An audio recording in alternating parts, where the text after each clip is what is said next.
Então, o nosso encontro de hoje, né, fico grato aqui desde já a presença dos que se comprometeram, né, na nossa palestra, é um conteúdo extra, né, como a gente tinha combinado lá na disciplina de materiais de construção mecânica. Acabei convidando também a turma de resistência dos materiais para essa palestra, porque lá na disciplina de resistência dos materiais tem um tópico, onde a gente aprende alguns conceitos de tensões residuais. Só que eu considero que a forma como o livro traz aquela informação lá, coloca aquilo tão distante, mas tão distante da nossa realidade, enquanto engenheiros, que não traz a percepção da real importância que esse assunto tem, né? Então, na disciplina de materiais para construção mecânica, a gente tem conversado mais a respeito de falha mecânica e outras características, transformações estrutural do material, propriedades mecânicas, né? E surgimos lá com o tema, com o assunto, começou a surgir muitas perguntas, então resolvemos fazer aqui um encontro à parte, né, sobre tensões residuais, né? Esse material que eu estou trazendo para vocês aqui, eu adaptei a partir de uma aula que eu tenho na disciplina de tecnologia da soldagem, que é uma disciplina optativa. Então, a gente vai acabar falando muito aqui de soldagem, mas vai dar para a gente entender o contexto geral das tensões residuais, né? E para prestigiar os alunos de resistência dos materiais, né? Não sei se tem algum aluno presente aqui, eu coloquei alguns slides para a gente falar um pouquinho mais sobre concreto protendido. A gente fez uma aula sobre isso, então trouxe mais algumas coisas, mais umas características para a gente tentar entender um pouco melhor e entender principalmente qual que é a correlação do conceito de tensões residuais com concreto protendido. Para os demais de engenharia mecânica, eu penso que isso vai ser um conhecimento riquíssimo, né? Então, amanhã você vai estar trabalhando aí, de repente, até numa obra, né, como engenheiro mecânico, responsável por manutenção, e de repente vai entender mais sobre concreto protendido do que os próprios engenheiros civis que estão ali, né? Então, inclusive, é um conhecimento escasso, né? Há carência de mão de obra especializada para projetar, dimensionar concreto protegido, né? E eu penso que a chave do conhecimento está nos fundamentos. Entendemos o conceito principal de como se faz, né? Sem mais delongas, vamos iniciar aqui. Eu chamo isso aqui de uma introdução, gente, porque esse assunto ele é muito profundo, muito complexo, tá? Tem muita coisa a se estudar, a se investigar, a se entender a respeito de questões residuais, tá? Então, tento trazer aqui um apanhado introdutório, né, para nós entendermos melhor o que é tensões residuais, temáticas, né, e algumas ações mitigadoras, né, que a gente faz para minimizar tensões residuais, tá? A gente vai ver aqui a chamada, né, esse convite para esse encontro de hoje, é porque a gente enxerga as tensões residuais como um problema, tá? É um problema generalizado. E lá nos concretos protegidos, o conceito de tensões residuais está lá, né? Mas aí é um exemplo de uma situação desejável, né? Então, foi intencional a introdução de tensões internas no estrutura de concreto armado, tá certo? A gente vai ver isso com detalhes adiante. Então, o que nós vamos explorar aqui? Vou trazer aqui algumas definições, vou falar aqui sobre escala e classificações das tensões residuais, qual que é a relação entre distorções e tensões residuais, desenvolvimento das tensões residuais e os fatores de influência, tá? Eu penso que é nesse tópico, esse tópico ele é chave para nós entendermos as ações mitigadoras. Se eu entendo como tensões residuais são desenvolvidas, em cada situação, eu consigo minimizar o desenvolvimento dessas, tá? Conceito das tensões residuais no projeto de concreto protegido, né? O efeito das tensões residuais nas estruturas, né, enquanto tensões indesejáveis, tá? Métodos para alívio de tensões residuais e os métodos para quantificar tensões residuais, tá certo? Vamos tentar fazer isso tudo aí no intervalo de uma hora, no máximo uma hora e meia. Bem, o que são tensões residuais? Tá? Então, nós podemos dizer que são tensões que vão permanecer dentro do corpo na ausência de forças externas. Ou seja, se você puder fazer as medições, utilizar as técnicas que nós vamos ver mais adiante, né, para medir tensões no material, é identificado que existem tensões internamente, no entanto, você não tem um carregamento externo. Então, lá a peça está estática, sem nenhuma força externa solicitando o material, no entanto, ele está submetido a tensões, tá certo? E, geralmente, por consequência de gradientes térmicos ou de deformações no material, elas são originais, tá certo? De uma forma bem explicativa, tá? Bem introdutória, como é que são formadas essas tensões residuais. Tem um exemplo que eu gosto muito, eu penso que isso pode elucidar bastante, né, para a gente compreender o que está acontecendo dentro do material. Imagine um quadro, né, um retângulo quadrado de aço, como se fosse uma espécie de uma moldura. Imagina uma moldura de um porta-retrato, né, quadrado. É feito aí um furo no topo e na... Colocamos um parafuso nessa estrutura e fixamos esse parafuso com portas. Concorda que à medida que a gente apertar essas portas, né, superior e inferior, o parafuso ele vai sofrer carga de tração, concorda? E em reação, né, se contrapondo a essa carga de tração, nós temos o quadro, mais especificamente essas barras laterais, sofrendo cargas de compressão. Tá? Entenda aí que o parafuso está passando livre no furo que foi feito na parte superior e inferior desse quadro. Né? Então, no momento em que a gente aperta as porcas, eu vou tracionar o parafuso, né? Vamos tracionar o parafuso e automaticamente comprimir as laterais desse quadro. Nesse momento, a gente tem instalado nesse sistema porca, parafuso, peça, nós temos instalado aí uma condição de tensões internas, tá certo? Então, toda montagem, toda construção mecânica que envolve parafusos, você tem esse nível de tensionamento, tá certo? Faço até um parêntese aqui. O cara vai apertar o parafuso das rodas de um carro, né? Com frequência, o borracheiro ou você mesmo, na troca do pneu do carro, você terminou de dar o aperto com a força da sua mão, você vai, sobe na chave, pula na chave até não aguentar mais, né? Até a chave não torcer mais, né? Eu lhe pergunto, qual que é o nível de tensão que aqueles parafusos suportam? Tá certo? Essa semana furei o pneu do carro, fui na borracharia.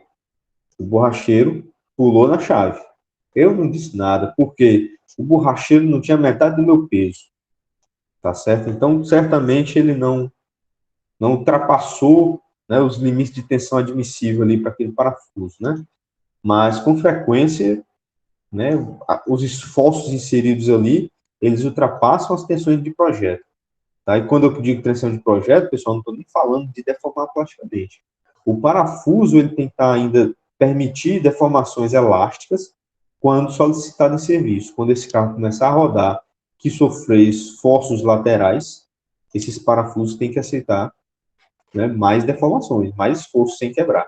Então, se você aperta até o limite, né, primeira solicitação extra que tiver, você pode romper um parafuso daquele. Então, atenção com esse tipo de montagem, né? Então, nós temos aqui uma montagem semelhante, onde nós temos apertos, não temos mais nenhuma carga externa atuando, mas o conjunto encontra-se com tensões internas, onde o parafuso está com carga de tração e o quadro com carga de compressão, tá?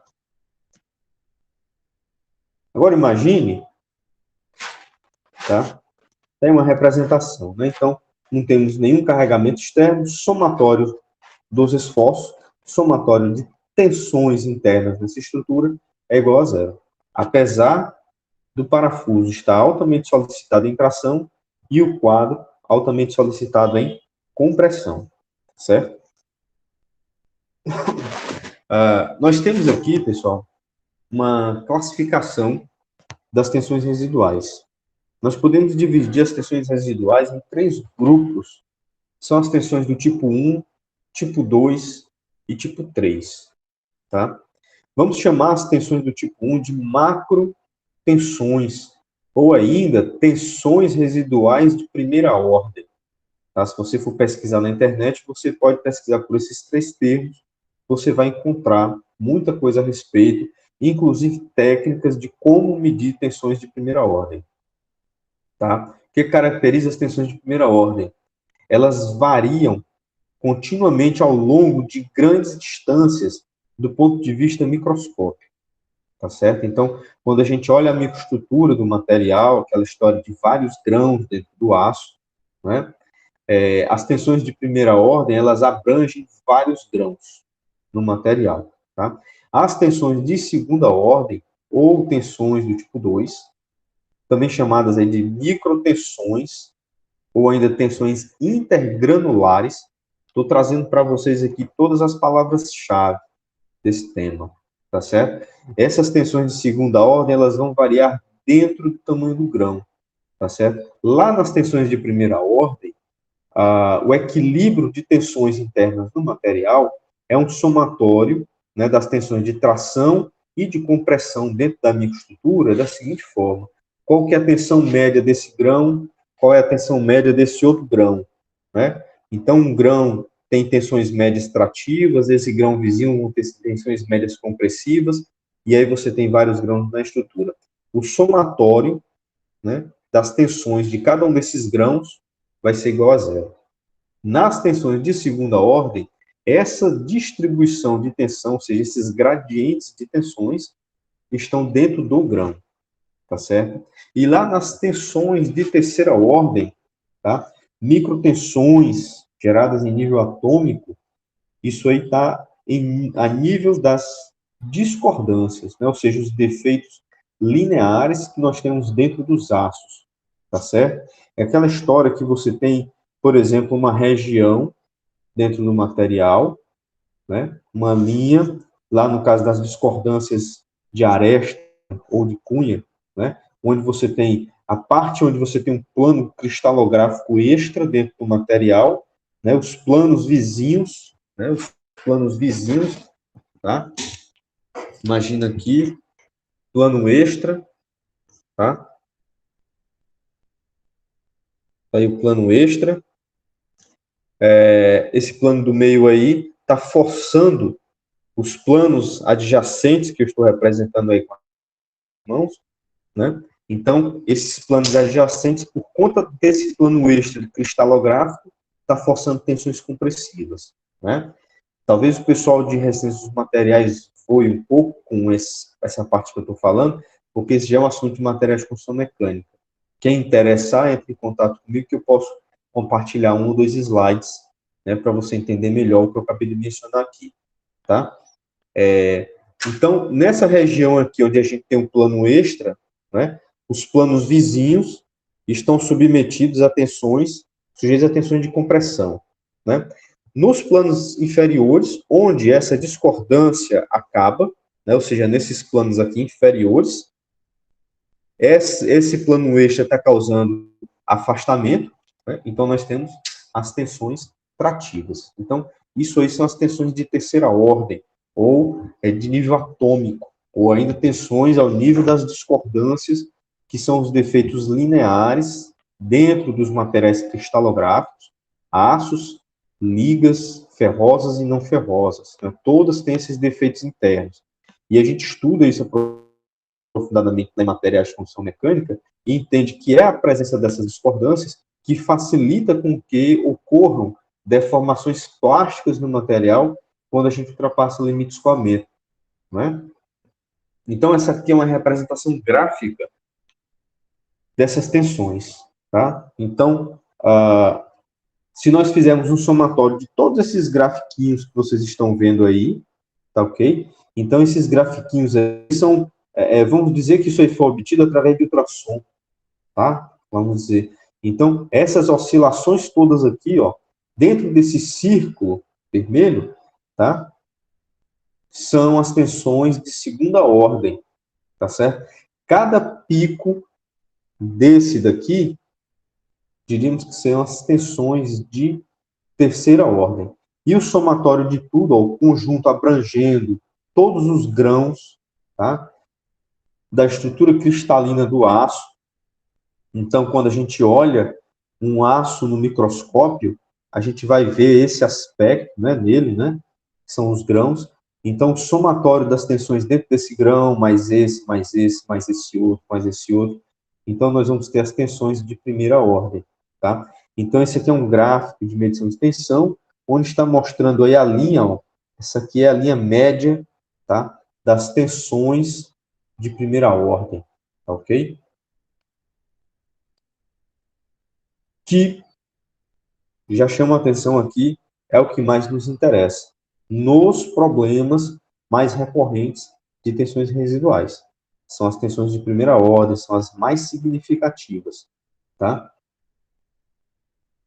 Tem um outro exemplo, esse aqui é muito legal também, esse exemplo ele está lá no livro, se eu não me engano, do livro do professor Paulo Ney, tá? Se não me falha a memória, acho que é isso, tá? Vou até atualizar esse slide botando essa referência aqui. Ele faz uma representação bem clássica, né, de como é que são desenvolvidas as tensões residuais devido ao gradiente térmico. Tá? Então, qual que é a situação que está aqui em tela? Imagine no estado inicial, essa montagem aqui, ó, em A, onde nós temos uma base superior, uma base inferior e 3 barras paralelas, que nós vamos chamar barras 1, 2 e 3. Aqui nós temos um sistema hiperestático, tá? Sistema hiperestático, ou seja, cada uma dessas barras estão perfeitamente fixadas nas bases superiores e inferiores. Com um detalhe muito importante, elas foram fixadas de tal forma que não há tensões nem de tração nem de compressão em nenhuma das barras e nem nas bases, tá ok? Ou seja, as tensões internas, nesse momento aqui, em A, as tensões internas em cada elemento construtivo desse conjunto é igual a zero. Tensões externas também igual a zero. Então, o que é que acontece aqui no segundo instante? Nós vamos aquecer somente a barra do meio, tá? Uma vez que nós aquecemos a barra do meio, o que é que ocorre com ela? Ela vai dilatar. Inclusive, a gente aprende lá em resistência dos materiais, né, como calcular as tensões internas numa estrutura dessa natureza, inclusive, né, causada por dilatação térmica. Simples. Dilatação térmica, a gente pode calcular como sendo, né, a relação aqui como chama, o coeficiente de dilatação térmica vezes a variação de temperatura. Então, a gente vai ter aí o delta de dilatação térmica do material. A partir dessa informação, conhecendo o modo de elasticidade do material e outras informações, nós conseguimos calcular os níveis de tensão que são gerados que aqueceu nessa situação aqui, ó, em que ela está restringida, ou seja, a base superior e a base inferior, porque estão presas através das barras 1 e 3, tá? Barra 1 e 3, observe que barra 1 e 3 não está sendo aquecida, né? Mas elas não vão aceitar a dilatação da barra do meio. Mas a barra do meio quer dilatar. Equilíbrio, tá? Num equilíbrio de esforços aí, tá? As barras externas, as barras mais externas, elas vão acabar cedendo, dilatando um pouco em tração, tá certo? E a barra do meio, que não vai conseguir dilatar tudo o que ela queria, né? Ela vai ser comprimida. Ela vai, nesse instante aqui, ó, sofrer tensões de compressão, tá ok? Enquanto que as barras laterais estão sob esforços de tração. O problema aqui é o seguinte, o nível de dilatação térmica foi tão elevado, tá, que forçou as barras laterais ultrapassar o escoamento, ou seja, elas deformaram plasticamente. E também, né, o fato das barras laterais estarem restringindo, né, dificultando a dilatação da barra do meio, essa barra do meio ela sofreu deformação de compressão, ok? Então, agora, nós vamos resfriar isso daí, tá? No momento em que a gente esfriou, tá, a barra do meio, o que é que vai acontecer? O fato dela ter deformado plasticamente, você concorda comigo, que ela deformou, né, encolhendo, né, ela encolheu. O fato dela ter encolhido, agora que ela vai esfriar, ela vai querer voltar ao tamanho que ela era. Então, ela agora vai ser tracionada. E, por sua vez, os elementos externos estão sofrendo o contrário. Eles foram, né, as barras laterais foram esticadas, ultrapassaram o limite superior, né, e agora elas querem voltar ao normal. Tá? Elas estão puxando.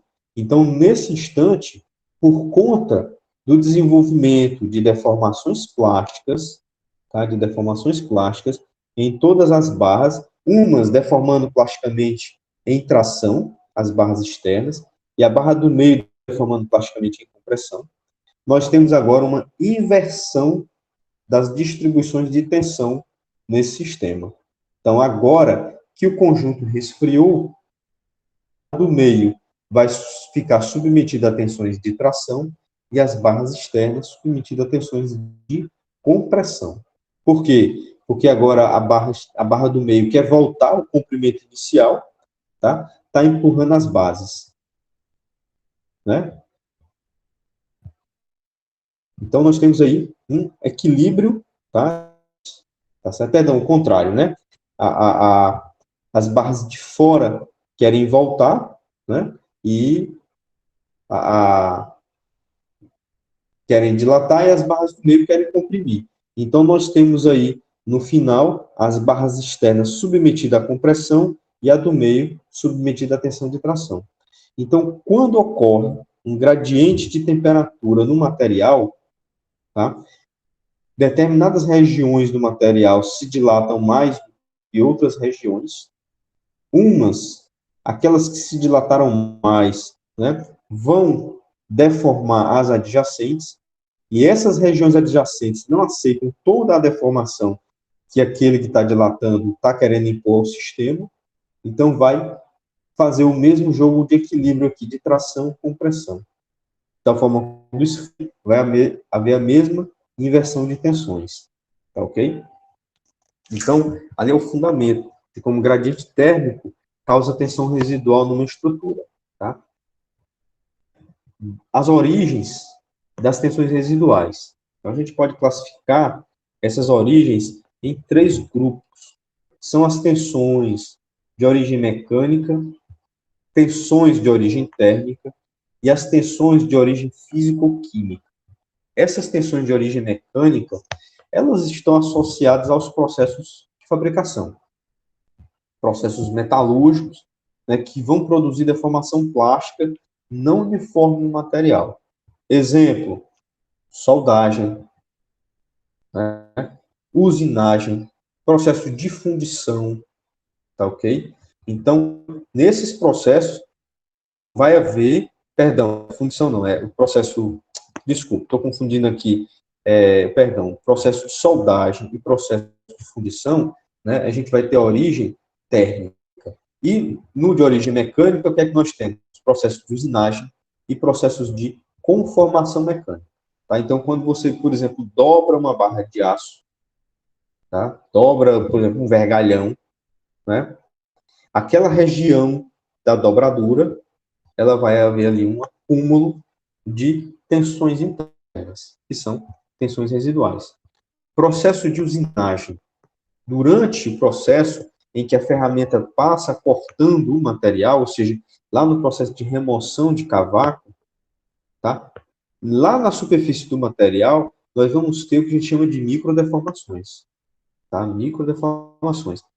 Por exemplo, vocês terem uma ideia, aqueles materiais que têm limite de escoamento muito elevado e módulo de elasticidade muito baixo, tá? Como, por exemplo, o titânio, acaba gerando níveis de vibração bem altos, né? Porque a ferramenta, antes de conseguir cisalhar no corte, né, de conseguir cisalhar o cavaco, retirando o cavaco, ele deformou a superfície elasticamente, depois entrou no campo plástico, né? E quando finalmente ela consegue romper e cisalhar isso aí, a região da superfície ela vai ter um retorno elástico, né? Então, e nesse processo você tem recuperação elástica, recuperação plástica, perdão, você tem recuperação elástica, mas também o surgimento de tensões, de deformações plásticas na superfície do material usinado. Então, a usinagem provoca também tensões residuais superficiais no material, tá? Das origens térmicas, então nós vamos ter aí, ó, que se classificam aqui dentro como exemplo, processo de soldagem, os processos de fundição, tá? Nós temos aqui também os tratamentos térmicos, os tratamentos superficiais, então, por exemplo, os tratamentos de difusão, né, tratamentos de cementação, nitretação, carbonitretação, tá? Os tratamentos de têmpera, todos esses tratamentos, vamos falar o seguinte, né, mais especificamente, os tratamentos térmicos mais severos, que são aqueles tratamentos em que você aquece o material a uma temperatura considerável, né, e, em seguida, o material sofre um resfriamento brusco, tá? Nos processos de soldagem, você vai ter regiões no material que vai sofrer aquecimento intenso seguido de resfriamento brusco, tá? Por conta da capacidade de extração de calor do material. Lembre que metal é altamente condutor, uns mais que os outros, né? Mas, em geral, todos muito bons condutores. Então, o material como um todo consegue extrair de forma muito rápida, tá? A calor da região da solda, fazendo com que aquela região ali sofra também os gradientes térmicos que vão provocar o desenvolvimento das tensões residuais, tá? E no campo do surgimento das tensões residuais, aí que a gente vai dizer de origem físico-química, nós vamos ter as mudanças microestruturais em tratamentos térmicos. Tratamento térmico gera tensão residual por conta dos gradientes térmicos do processo e gera também por conta das reações microestruturais. De que forma? Temos as estruturas cristalinas CCC e estruturas cristalinas CFC. Elas têm volume diferente, tá? Então, por exemplo, a austenita tem volume cristalográfico diferente de ferrita, né? Estrutura cúbico de face centrada, estrutura cúbico de corpo centrado tem volumes diferentes.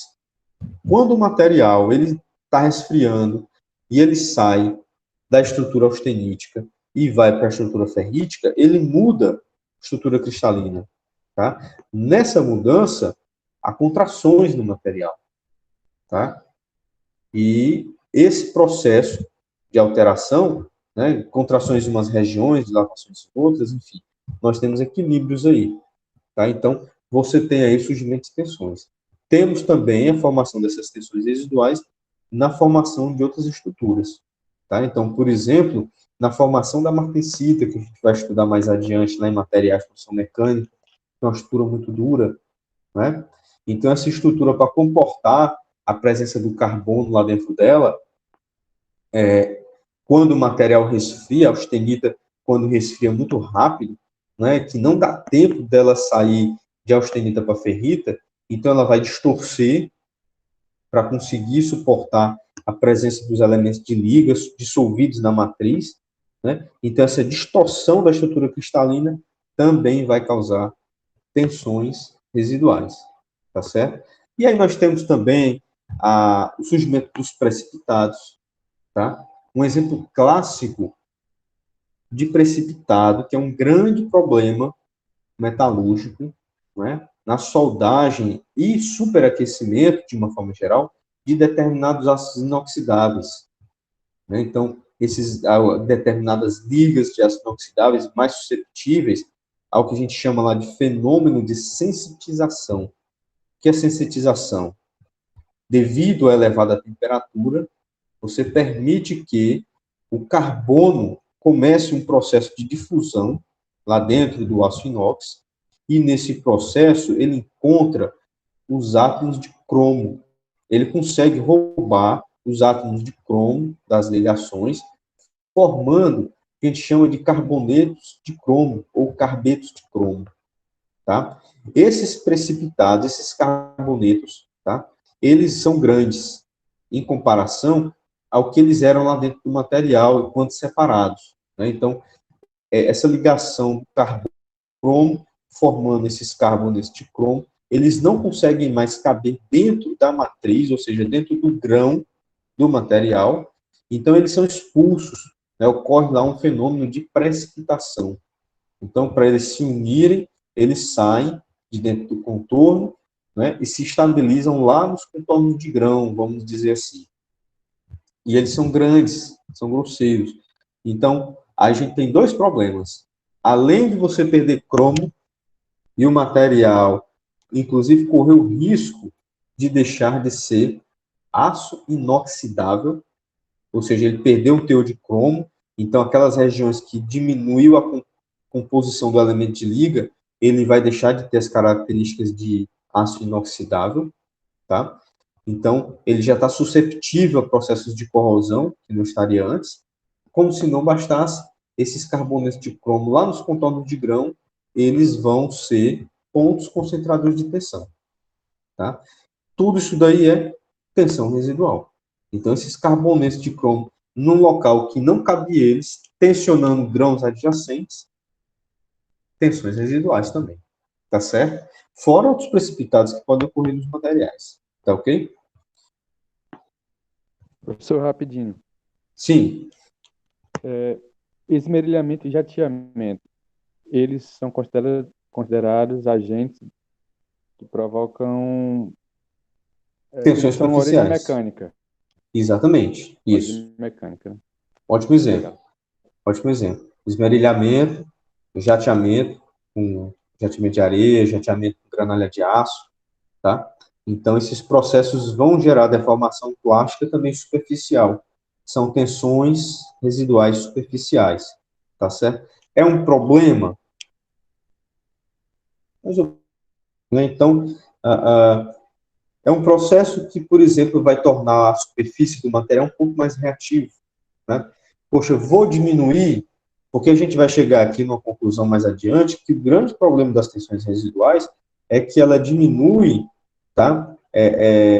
Tensão máxima de tração que o material pode suportar, tá certo? Ela faz com que a gente passe a ter um limite de escoamento menor no material, né? Vamos dizer assim, um resultante aí de tensão máxima que o material suporta. Então, um material que só deveria deformar plasticamente com 400 megapascal, se ele tiver 100 reais, né? Se ele tiver 100 megapascal de tensão residual trativo numa determinada região, essa região só suporta mais 300 em tração, né? Então, esse exemplo que você levantou aí, a gente vai ter tensões superficiais, que eu não estou alterando o limite de escoamento que eu posso trabalhar com esse material, limite de resistência, tá? Mas eu torno essas regiões mais reativas, tá? E a gente tem um porém, né? Tem determinadas situações que as tensões residuais, elas são desejáveis. Então, por exemplo, quando a gente faz jateamento com granalha de aço, num material, a gente endurece a superfície, porque o impacto dessa granalha na superfície do aço deforma plasticamente.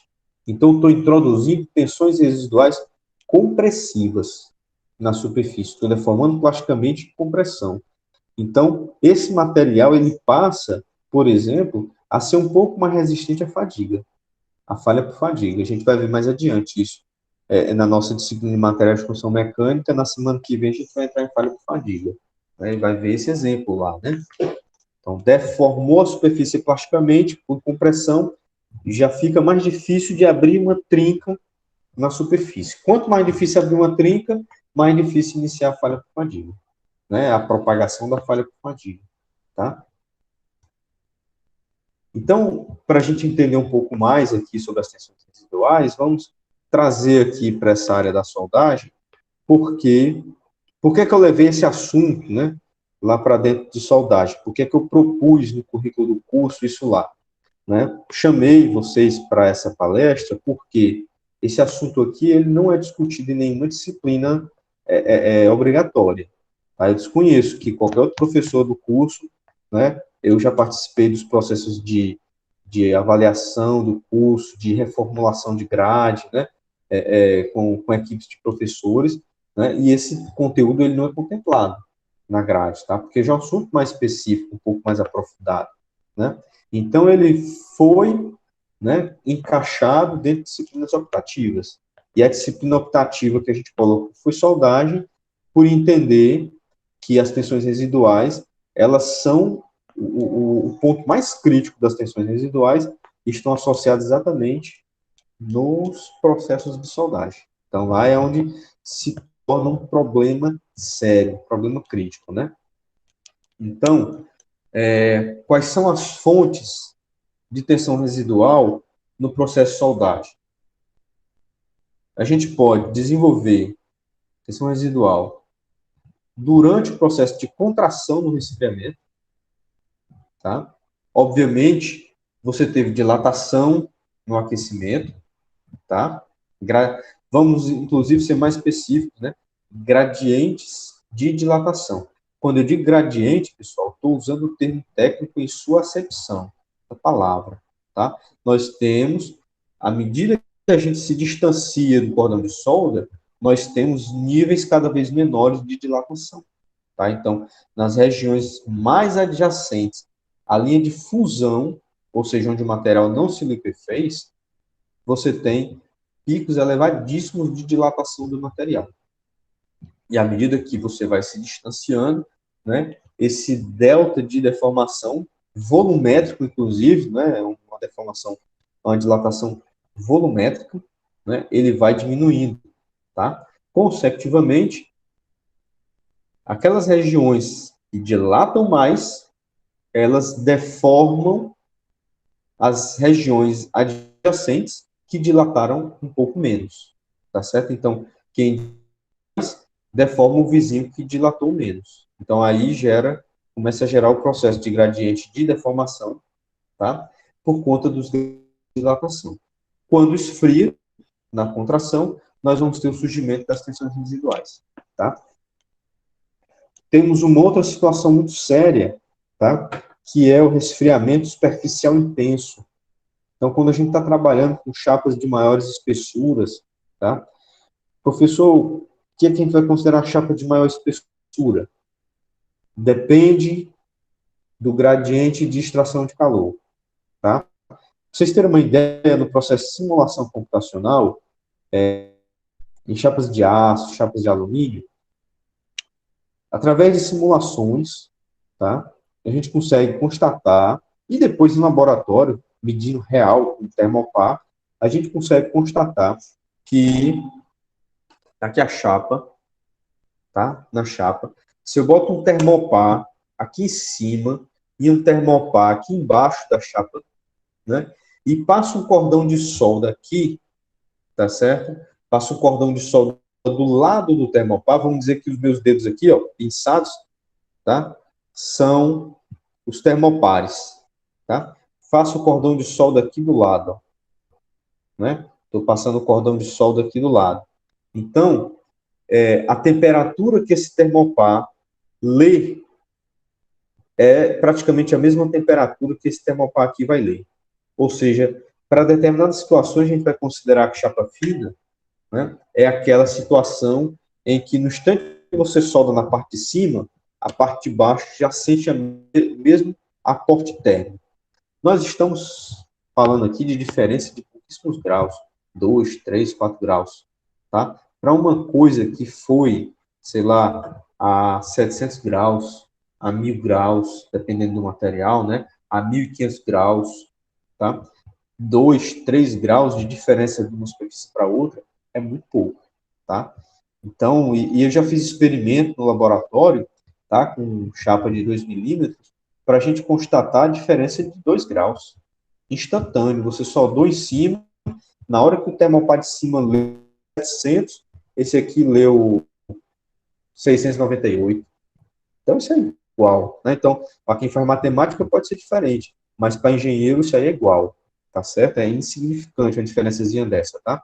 Então, nessas situações, nós não temos gradiente de temperatura das partes superior para a parte inferior.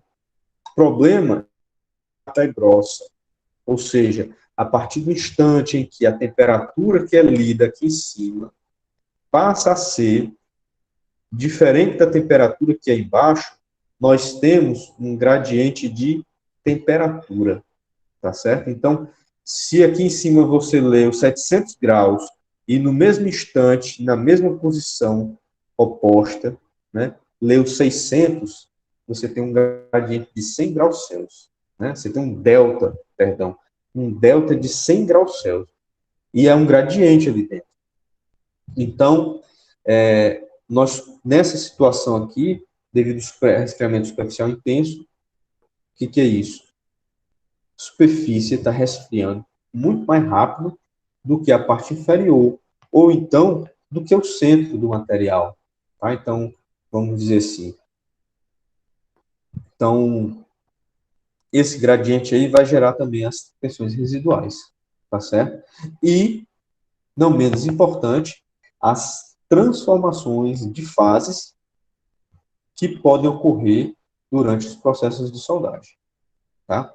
Então, a gente sabe, né, que quando superaquece o material e ele resfria muito rápido, dependendo da presença e do teor de determinados elementos de liga, ele pode estar formando microestruturas frágeis, no meio de microestruturas menos frágeis, né? Então, essas variações de dureza dentro do material geram os gradientes de tensão residual e, obviamente, pelo que a gente já falou, a própria formação de novas fases, né? O surgimento de novas microestruturas de estrutura cristalina com volume diferente, tá?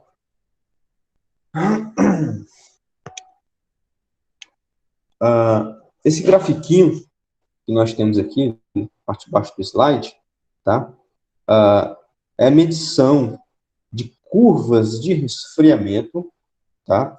Em diferentes pontos do material, tá legal? Então, aqui, ó, na esquerda, nós temos um cordão de solda, ponto O, ou zero, está no centro do cordão, e bem aqui o gráfico de temperatura, que é um ciclo térmico. Temperatura em função do tempo. Observe aí, ó, o pico de temperatura, a velocidade com que essa temperatura sobe no material, e ele alcançou aqui, ó, valores da ordem de temperatura de fusão, até superior do material, ok? Na região mais adjacente aqui, o ponto A, pico de temperatura que essa região alcançou, consideravelmente menor do que o anterior, né? Num ponto mais distante do cordão de solda, olha aí o pico de temperatura que ele alcançou, já bem menor. Então, o que a gente está observando aqui, ó, gradiente de temperatura. Então, as transformações que vão ocorrer dentro do cordão de solda são umas, nas regiões mais próximas serão outras, e nas regiões mais distantes, outras transformações diferentes, tá? Quais são os fatores de influência que vão gerar essas tensões residuais na soldagem? Primeiro, muito importante, taxa de aquecimento e taxa de resfriamento. Quanto mais rápido o material aquecer e quanto mais rápido ele resfriar, maior serão os gradientes. Consecutivamente, maiores os níveis de tensão residual. Daí, meus amigos, vocês enquanto engenheiros, enquanto engenheiras, tá? Já tiram daí uma solução, né? Uma ação mitigadora. Como é que eu faço para minimizar a tensão residual? Baixar corrente de soldagem, né? Baixar a energia de soldagem. Se eu consigo baixar isso daí, eu diminuo esses picos de temperatura, né? Então, esse é um ponto de vista. A gente vai ver que também tem uma ressalva para isso. Então, na hora que eu diminuo a quantidade de calor que eu estou colocando no material, tá? Eu também estou diminuindo esses gradientes, tá? As temperaturas máximas atingidas, né? A forma e distribuição do fluxo de calor. Como é que esse fluxo, essa distribuição, como é que eu diminuo gradiente de calor, como é que eu diminuo velocidade de perda de calor no material, usando pré-aquecimento. Quando você pré-aquece o material, impressionante o que apenas 100 graus, 150 graus Celsius podem fazer. Quando você aumenta a temperatura de temperatura ambiente para 100, 150, e aí na sequência você solda, ao invés do material sair lá da temperatura de fusão para a temperatura ambiente, ele já vai cair para querer chegar a 100, né? Porque o material já está a 100 graus, né? Então você já diminuiu o delta de temperatura, tá? Já minimizou os graus de distribuição de tensão. Sem falar que você altera também o coeficiente de condutividade térmica. À medida que você aquece o material, você também diminui o coeficiente de condutividade. É isso mesmo. Coeficiente de condutividade térmica varia em função da temperatura. É um dos gargalos em processo de simulação computacional que envolve variação de temperatura, né, e você quer ver o comportamento do material com variação de temperatura, né? É você traçar as curvas de como é que ocorre a variação do coeficiente de condução, tá? Essa ilustração, tá? Ela faz parte de uma daquelas referências que eu passei para vocês lerem, tá legal? Não me lembro qual agora, acho que me foge. Eu estou devendo aqui, eu tenho inclusive botar a referência aqui, né? Vou colocar depois na descrição do vídeo lá no YouTube, eu vou colocar todas as referências bibliográficas que eu utilizei para tirar imagens aqui dessa apresentação, tá certo? E outros comentários, tá legal? Vou botar lá para vocês acessarem, quem interessar. Então, o que a gente observa aqui? À esquerda, nós temos uma peça que ela imagina que isso aqui seja um tubo, tá? Depositado aqui em cima um cordão de solda, tá? Aqui o cordão. Esse cordão está sendo depositado da direita para a esquerda. Então, a região onde ele foi depositado primeiro já está resfriando, tonalidades azuis são as tonalidades mais claras, né? À medida que a gente vai se aproximando do ponto de fusão, ou seja, lá na região onde a gente está depositando, ou acabou de depositar material, são as regiões mais aquecidas. Então, à medida que a gente se distancia de onde já soldou, o material começa a resfriar.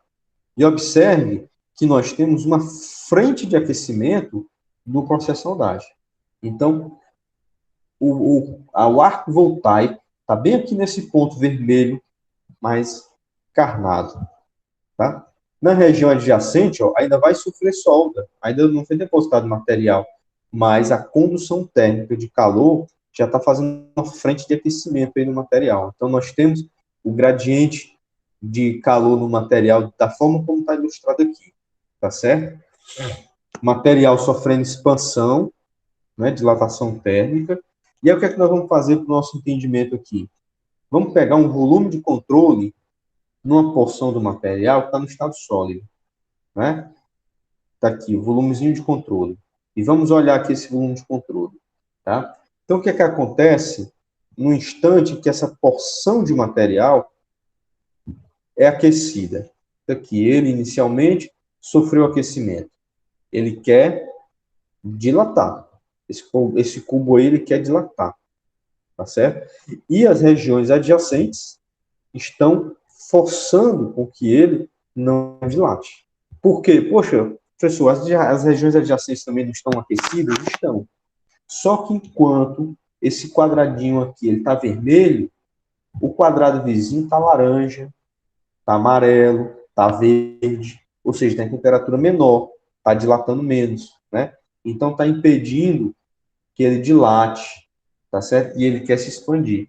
Então essa necessidade que esse camarada tem de se expandir, tá? Contra a necessidade que os demais têm de não se expandir, tá? Tanto quanto ele, vai gerar diferença de tensões e ambos vão sofrer deformação de compressão. Tá? Num segundo momento, quando resfriar, isso vai ser invertido. Tá? Esse volume de controle vai passar a sofrer tensões de tração. Tá legal? Se equilibrando por tensões de compressão adjacentes. Chama atenção aqui para quem for de resistência dos materiais, né? E que estiver olhando, diz assim, poxa vida, não vi nada de solda, lá em resistência dos materiais não tem esse assunto. O professor convidou a gente a ver isso, né? Dê um pause, entre no YouTube e vá ver processo de soldagem, só para você conhecer melhor. Mas eu não vou fazer engenharia mecânica. Olha, toda engenharia, em algum momento, vai se deparar com o processo de soldagem. Só para vocês terem uma ideia, quem vai fazer engenharia de produção, lá dentro do curso de engenharia de produção, tem uma disciplina de processos, onde o cara, processos de fabricação mecânica, onde o aluno dessa graduação vai aprender os fundamentos básicos de todos os processos. Por quê?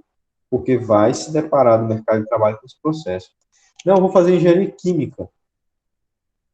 Você acha que os equipamentos de uma planta industrial, uma planta química, uma planta de cerveja, uma planta de iogurte, né? Uma planta de biodiesel, tá?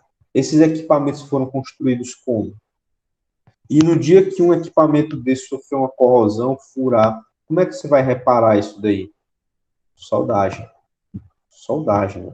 Então, se você não souber de nada, aí você contrata os colegas aqui que estão assistindo a palestra, né? De engenharia mecânica, para resolver o problema, tá certo? Mas você tem que ter uma noção do que você precisa fazer ali. E tem que ter uma noção também, né, dos problemas que podem acarretar um processo desse, tá certo? Então, tá aí a dica. Então, gente, nessa figura, o que é que nós temos? Aqui à esquerda, tá, na figura, cordão de solda. E vamos fazer uma análise do perfil de distribuição de temperatura, tá, nesse material, tá certo? De temperatura e de tensão. Então, o que é que ocorre? Vamos ver aqui. Esse pontinho bem aqui, ó, está representando a poça de fusão. Esse cordão de solda está se propagando de baixo para cima, tá? Então, antes de nós chegarmos nessa região do material, vamos dizer que é a região à frente do cordão, está aqui o gráfico de temperatura e o gráfico de tensão. Então, as variações de temperatura igual assim. O material não sofreu nenhuma variação de temperatura ainda. E também não tem nenhuma variação de tensão interna, tá? Na região da poça de fusão, o que é que a gente encontra? Um pico muito elevado de temperatura, né? Então, essas regiões aqui, ó, próximas, essas regiões bem aqui, adjacentes a essa linha que nós vamos chamar de linha de fusão do material, né? Esse aqui é estado sólido, e estão sofrendo esse pico de temperatura, né? Onde o ponto mais alto do gráfico, temperatura de fusão do material. Nesse instante em que o material está sendo fundido, né, no processo pontualmente fundido, o que é que ocorre dentro do material nível de tensão? Na poça de fusão, obviamente, as tensões residuais são zero, porque o material está liquefeito, tá? Naquela região que a gente vai chamar de ZAC, zona afetada pelo calor, os gradientes de tensão serão de compressão, porque ele está dilatando, tá certo? E as regiões adjacentes são de tração, tá legal? À medida que você vai se distanciando, esse material vai resfriando, né? Tá aqui, ó, o material está resfriando, né? Vai surgindo esse novo perfil de distribuição de tensão, né? As tensões de compressão se intensificam nas regiões um pouco mais distantes do cordão de solda, ou seja, na zona afetada pelo calor, tá? E no meio do cordão de solda, que se solidificou, vão surgir tensões de tração que vibrarem com as tensões de compressão adjacentes. Tá legal? Quando o material esfria totalmente, nós temos a intensificação desses picos de tensão. Ok? Cordão de solda com picos de tensão trativo mais elevados e as regiões adjacentes com picos de tensão compressivas. Tá?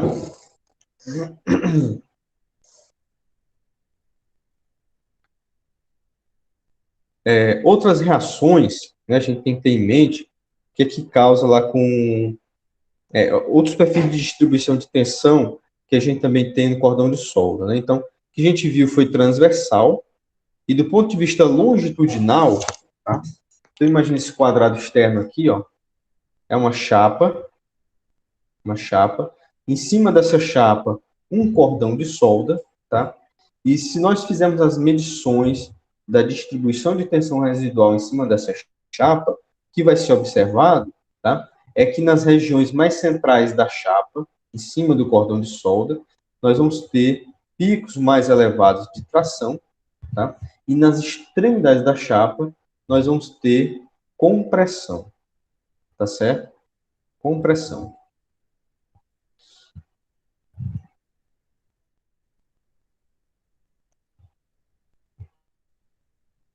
Esse desequilíbrio de tração e compressão ao longo do comprimento da chapa vai fazer com que a chapa sofra, né, deformações ao longo do seu comprimento. O cordão de solda está aqui em cima, tá? Está aqui em cima e a chapa vai sofrer deformações. E, importante chamar a atenção, né? Esses perfis de distribuição de tensão, tá? De distribuição de tensão, né? O cordão de solda está aqui em cima da chapa, vai fazer com que a chapa sofra distorções dessa natureza, ok? Então, a chapa distorce assim e distorce dessa forma também, tá certo? Por conta desses dois perfis de distribuição de tensão diferentes do material.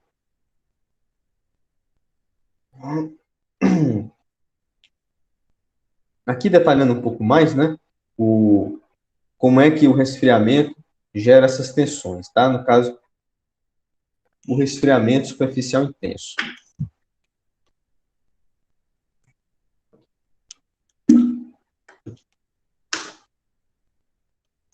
Pessoal, vocês perguntem aí, viu? A hora que vocês quiserem, fica à vontade. Então, nós temos aí, ó, o gradiente térmico ao longo da espessura da chapa, como eu já comentei, superfície resfriando mais rapidamente do que o centro da peça, ou então do que quando a gente está falando de solda, né? Cordão de solda depositado aqui em cima, nosso exemplo aqui, né? Cordão de solda sendo depositado aqui em cima, a parte de baixo demorando mais para aquecer, tá? Esses gradientes de resfriamento. Então, nós vamos ter também tensões residuais, tá? Ao longo da espessura da chapa, tá? Isso aqui, pessoal, muito importante, por exemplo, tubulações de grandes espessuras, construção de equipamentos, né? De espessuras maiores, esse gradiente. Aí eu já chamo a atenção aqui de uma parte. Vocês já ouviram falar processos de reparo, soldagem, de dutos em operação? É isso mesmo. Está passando fluido dentro do duto, tá? Fluido. Os serviços de inspeção descobriram, né, através de determinadas técnicas, que uma determinada região interna do tubo tem um processo de corrosão avançado. Então, o pessoal vai lá naquela região, antes que aquela corrosão fure a tubulação, os caras soldam uma chapa em cima da tubulação. E aí? Né? Como fazer para, durante a soldagem, esse arco de solda não fure a tubulação? Né? Então, o primeiro pensamento que a gente tem é: vou diminuir a corrente para diminuir a penetração, né? E não furar. Só que o duto está passando fluido. E esse fluido está extraindo calor. Então, você acaba tendo que aumentar um pouco a corrente. Existem muitos estudos para descobrir qual é o aumento de corrente que você tem que fazer para soldar esse duto em operação, você conseguir soldar e ainda não furar o duto. Tá? E aí, nesse processo todo, esse fluido que está passando, extraindo calor, ele está intensificando os gradientes térmicos na espessura da tubulação. Tá? Aí você tem uma situação ainda mais crítica, de geração de tensão residual. Tá?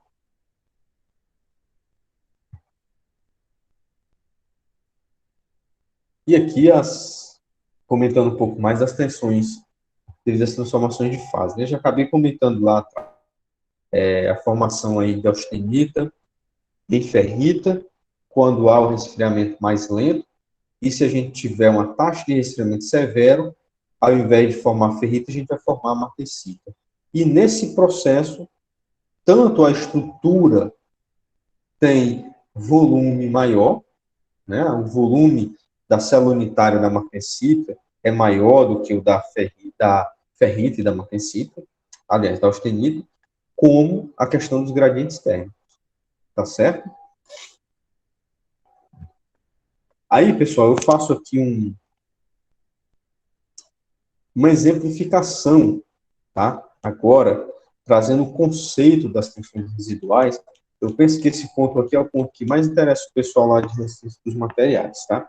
E para nós da engenharia mecânica, conhecimento extra, né? Assunto aí para você ter aí, né, conhecimento de causa, né? Então, qual que é o conceito das tensões residuais no projeto concreto protendido? Tá? Não sei se vocês já ouviram falar, quem nunca ouviu falar em concreto protendido, né? O que é isso? O que ocorre lá com uma viga, por exemplo, uma viga de concreto? Né? Numa situação normal, uma viga de concreto armado, produzida normalmente como a gente conhece. Num exemplo em que ela está bem apoiada, faltou desenhar aqui o apoio na esquerda e na direita, né? E aí nós temos uma carga no centro. Né? Então, todos aqui de materiais de construção mecânica já viram isso em resistência. Então, nós temos a parte superior da viga vai sofrer cargas de compressão e a parte inferior sofre cargas de tração.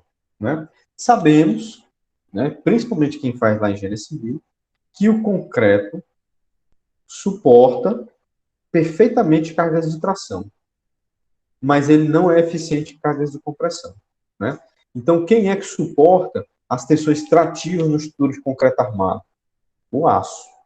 O aço que é inserido na estrutura de concreto, que vai dar origem a essa nova estrutura que a gente chama de concreto armado, né? É quem é responsável por suportar as cargas trativas. Tá?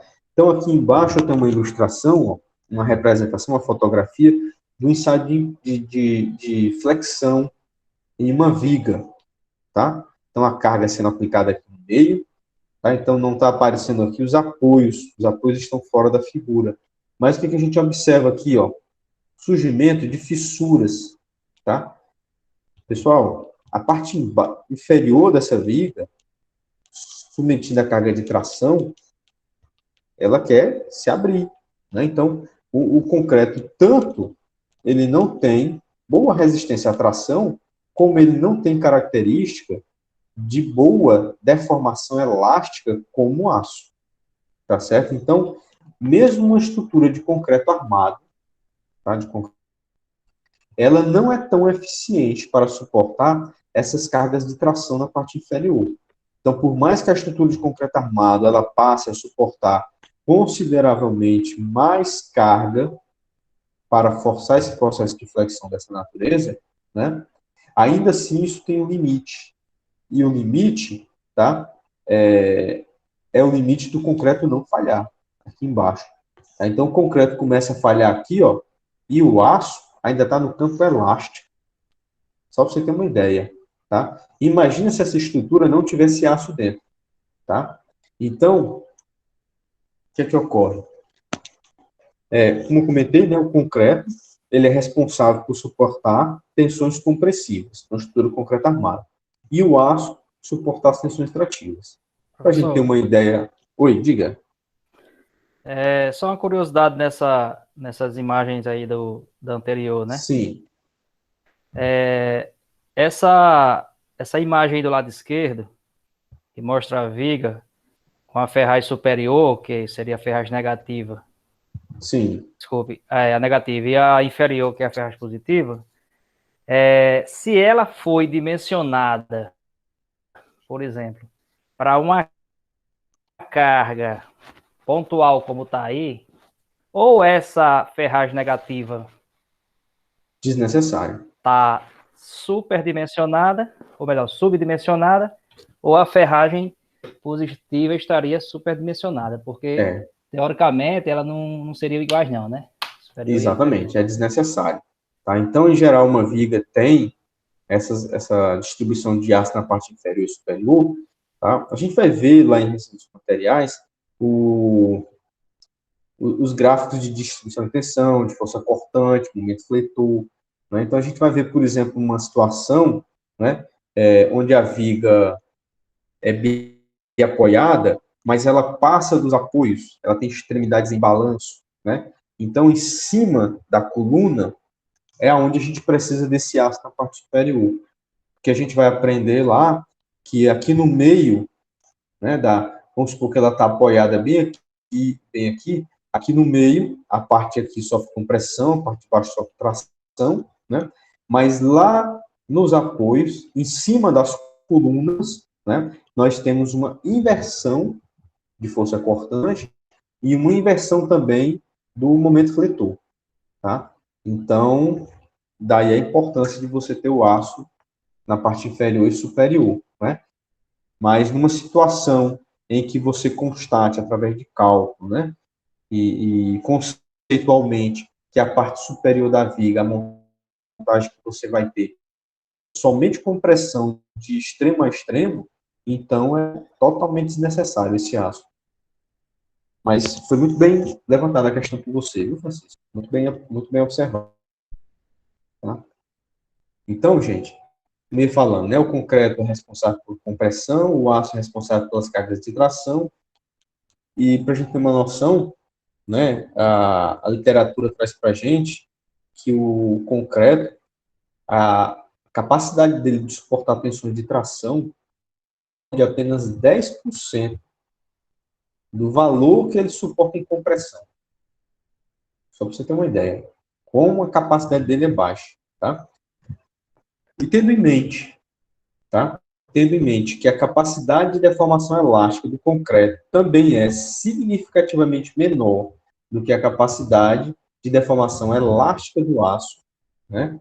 Essa situação aqui, ó, você tem aço aqui na parte inferior, essa viga começa a furar, ou seja, a gente finalmente alcançou o limite de escoamento do concreto, tá?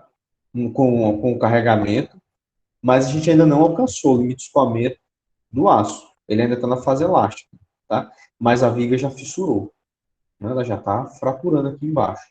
Por quê? Porque a gente está deformando isso aí, está tracionando a parte inferior, o concreto não tem deformação elástica, né? Ele já ultrapassou o limite de escoamento dele, já fissurou, mas o aço ainda não, tá?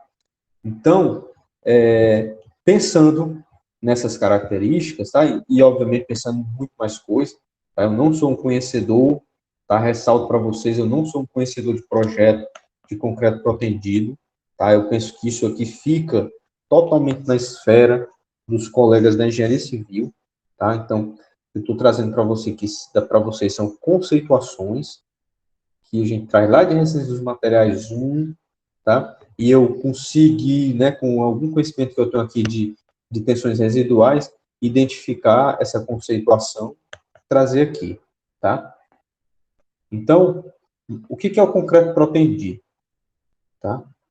O concreto protendido é o seguinte, essa estrutura da parte de baixo, que vai sofrer a carga de tração, né, entendendo que o aço que está lá suporta muito mais do que o concreto, que é que nós vamos fazer? Vamos tracionar isso aí, inicialmente. Né? Você vai aplicar uma carga de tração nesse aço, tá?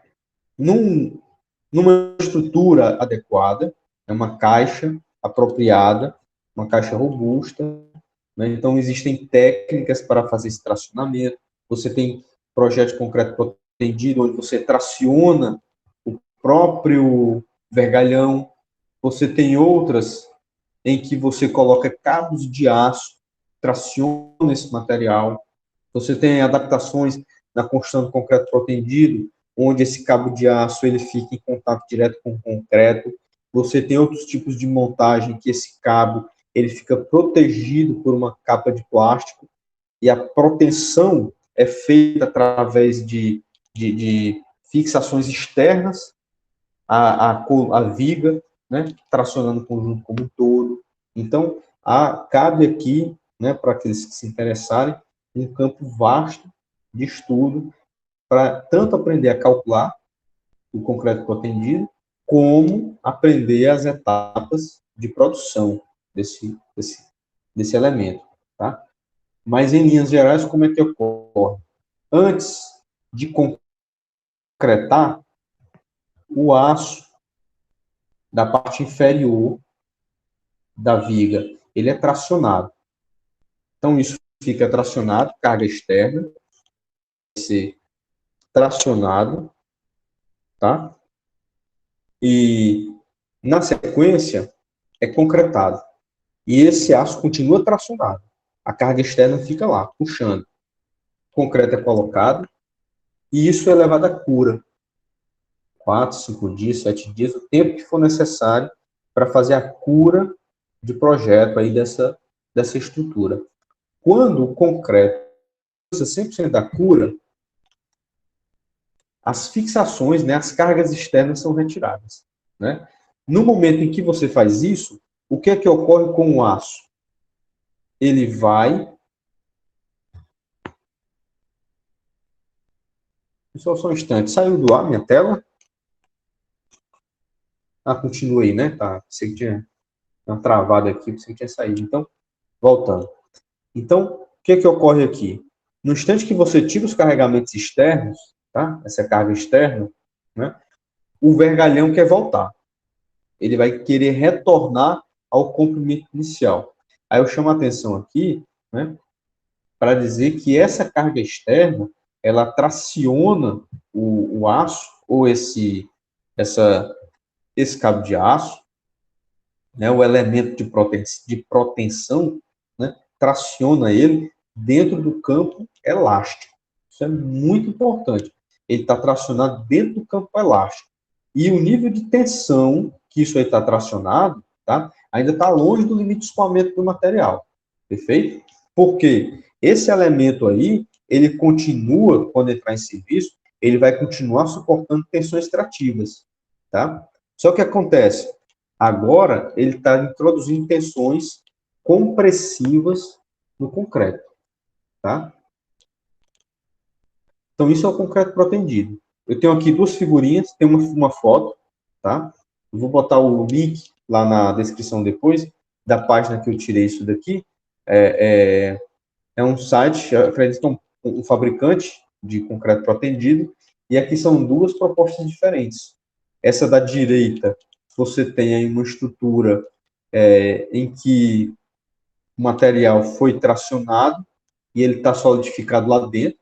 E essa outra aqui, ó, aqui está só mostrando as cordoalhas de aço soltas, tá certo? As cordoalhas de aço soltas, e aqui a cordoalha de aço já tracionada e travada. Esse exemplo que a gente está vendo na figura, ó, o concreto não solidificou em cima do aço. Você tem um vão livre, né? Você tem uma canaleta, né? Uma tubulação, onde essa cordoalha de aço passa, né? Esses vergalhões vão passar, ou então cabo de aço, e só depois que o concreto está pronto, é feita a proteção posterior. É uma outra técnica. Aí vocês, quem for se adiantar nesse estudo aí, vai conhecer, né? Então, no caso aí, professor, o senhor mostrou Desculpe. Nesse caso aí, o Sim. senhor mostrou a protensão pós-tensão, porque tem a Exato. pré-tensão, né? Aham, E esse duto aí, no caso, né, é chamado de bainha, né? a bainha. Muito bem, muito bem. Então, aqui é feita a proteção posterior, né, da estrutura, tá certo? E o que acontece?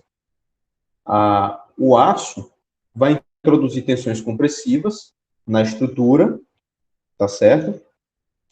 Então, ele está querendo retornar para a posição dele, tá? Não retorna, e o concreto, né, está sofrendo reações internas aí, né, equilibrando isso tudo, tá ok?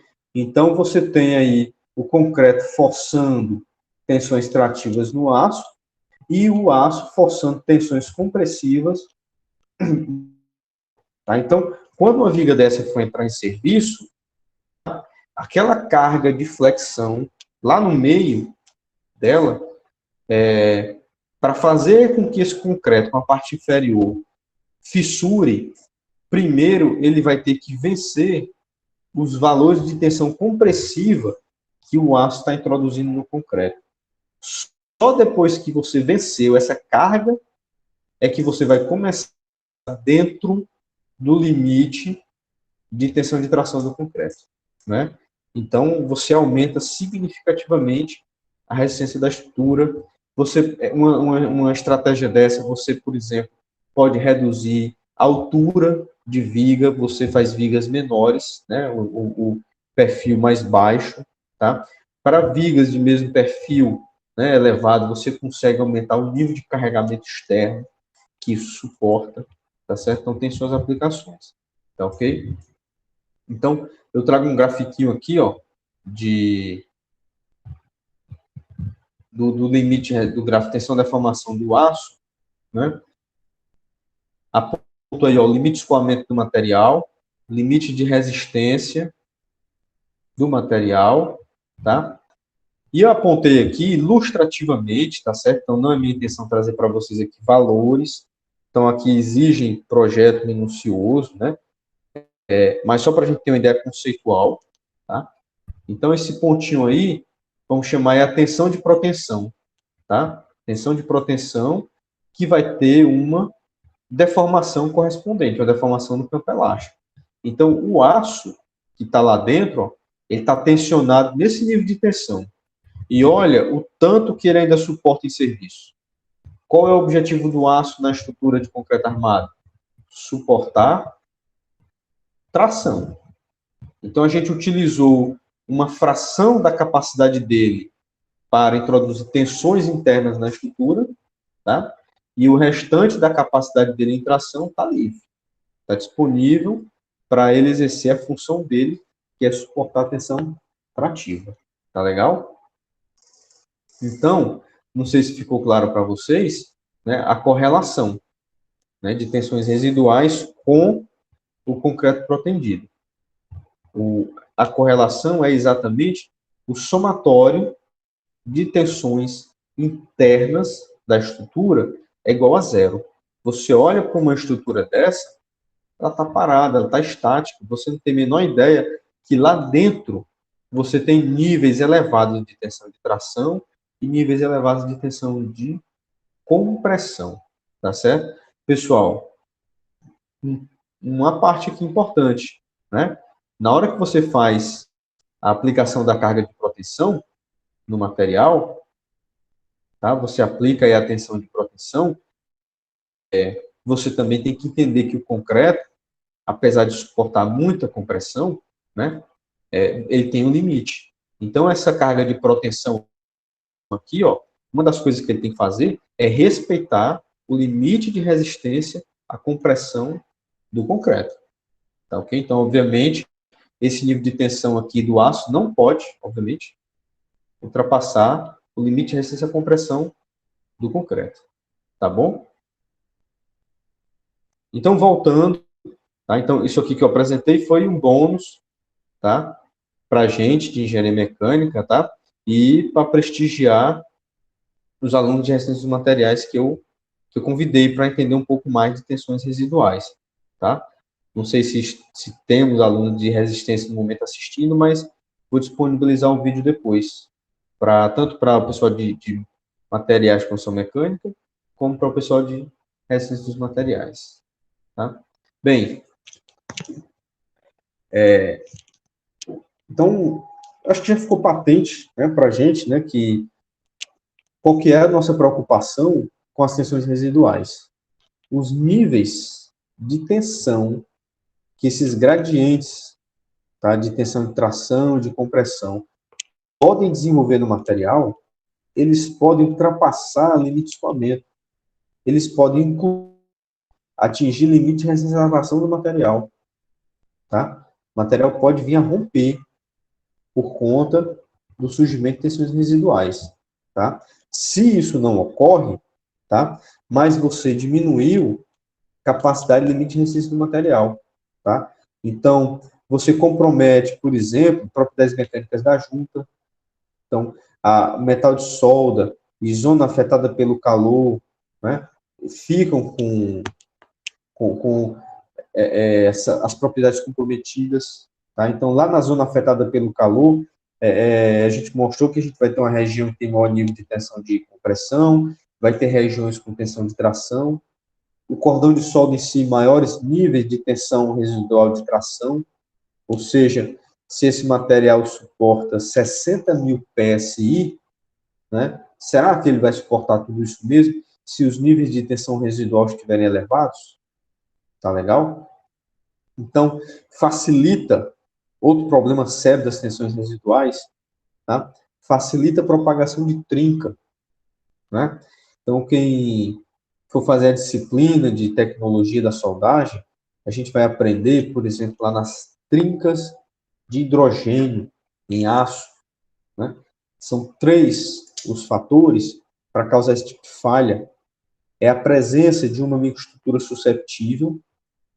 Então, tem microestruturas de aço que elas suportam mais condições severas de tensão e a trinca não propaga facilmente. Outras se propaga mais fácil. Além disso, tem determinadas microestruturas que ainda facilitam o surgimento das trincas dentro do material. Tá? Outro fator é a presença óbvia do hidrogênio. Então, a gente vai entender como é que o hidrogênio causa tensões internas para abrir essas microtrincas que se propagam dentro do material. Tá? E também a presença de tensões no material. Tensões, inclusive, trativas. Ou seja, a princípio, a gente vai esperar que o material venha a propagar uma trinca de hidrogênio por conta de carregamentos externos. Só que muitas vezes você solda uma estrutura que ela ainda não está sendo solicitada. Né? E soldou, e às vezes 48 horas depois, ela trinca. Poxa, o material resfriou, está resfriado, 2 dias depois, está abrindo trinca. Fissura, trinca de hidrogênio. Tá? Por quê? Tensões residuais. Eu não preciso das cargas externas para promover os níveis de tensão necessários para abrir trinca de hidrogênio. Tá? Outro exemplo, trinca quente. Um dos fatores pré-requisitos para uma trinca quente abrir é a presença de tensão. Então, as tensões residuais também podem ser essas tensões que vão abrir esse tipo de trinca durante a solda. Tá? Existe um outro fenômeno muito sério também, que é o processo de corrosão sob tensão. Determinados materiais, quando em serviço, em ambientes mais inóspitos, tá? Vão ter um processo de corrosão acelerado por conta de estarem submetidos à tensão. Que é um exemplo bem simples, para a gente entender o fenômeno de corrosão sob tensão, é quando você dobra um vergalhão de aço e alguns dias depois você observa que naquela curva da dobradura, da deformação plástica, aquela região está mais oxidada do que o restante do material. Então, o processo de corrosão ele é acelerado na presença de tensões, tá certo? E quando esse material está submetido a meios mais severos, né, que aceleram o processo de corrosão, as regiões que têm tensão residual vão corroer ainda mais rápido. tá? E nós temos também, né, um outro problema muito frequente no processo de soldagem, que são as distorções, né, as deformações no material. Então, que aí é um contraponto, tá? Nós temos um contraponto aqui. Quando o material permite, né, quando as condições de soldagem permitem que o material se deforme, né, se distorça, tá? Os níveis de tensão residual vão ser menores. Não vai ser zero, mas vão ser bem menores. Tá certo? Ou seja, você fazer um passe de solda em cima de uma chapa livre, ou seja, essa chapa não está presa em canto nenhum, tá? Você soldar, por exemplo, uma solda circular num tubo, a extremidade do tubo está livre. Então, esse tubo, quando você solda ele, né, ele pode deformar livremente, os níveis de tensão residual vão ser menores. Tá? Então, quanto mais a estrutura puder distorcer, tá? Quanto mais ela puder distorcer, menor vão ser os níveis de tensão residual. Tá legal? Menor vão ser os níveis de tensão residual. Ao passo que, à medida que você restringe essas deformações, tá? À medida que a gente restringe, então, no nosso grafiquinho ilustrativo aqui, no eixo de abscissas, nós temos a capacidade do material distorcer. No zero do eixo de abscissas, nós temos aí 100% de deformação, né? E com o crescimento aqui, ó, engastamento, restrição, né? A gente vai chamar de estruturas restringidas. Então, quanto maior o nível de restrição da estrutura, quanto mais você impede deformação, maior vão ser os níveis de tensão residual dentro do material. Tá certo? Aí, se o professor, então, quer dizer, para diminuir a tensão residual, é só deixar o material deformar, né? Exatamente. Mas e aí, como é que eu monto depois a estrutura com essa estrutura toda retorcida? Pois é. Então, você vai ter que encontrar um meio termo, tá? Onde, geralmente, as deformações, as distorções, elas não são aceitáveis. Nós temos no projeto, no processo de construção mecânica e no projeto, aquilo que a gente chama de tolerâncias dimensionais, né? As tolerâncias de distorção, aqui no caso de deformação, tá? Então, a gente vai ter que permitir que a estrutura distorça dentro desse campo de tolerância, não podendo passar, senão você compromete o processo de montagem. Então, para isso, nós temos outras técnicas para diminuir essas distorções, né? Essa outra figura, lá do livro do professor Modenese, ela ilustra aí o comportamento de uma chapa distorcendo. Então, olha aí a chapa na esquerda, aqui é o comprimento dela, aqui em cima, passando o cordão de solda, né, aqui é a representaçãozinha da tocha, o arco voltaico, a solda indo da esquerda para a direita. Então, nesse primeiro instante, a chapa se distorce dessa forma, fazendo um embarrigamento para cima, e quando ela resfria, ela vai inverter, né? Ela vai inverter. Primeiro instante, essa distorção por conta das dilatações, devido ao aquecimento, e aqui na sequência, né, ela invertendo por conta das contrações, devido ao processo de resfriamento e o desenvolvimento das tensões residuais dentro do material. Tá? Como é que a gente mede, tá? Bem, só voltando aqui nessa questão da distorção, né? Eu vou dar uma sugestão, tá certo? Uma sugestão para minimizar distorções, tá? Deixa eu ligar essa outra câmera aqui e fazer um desenho aqui para vocês, tá? Eu sei que já está adiantado, a gente falou de 1 hora, no máximo 1 hora e meia, já vamos com 1 hora e 35, né? Mas dá tempo. A cerveja no congelador de vocês, né, ainda não congelou, né? Dá tempo.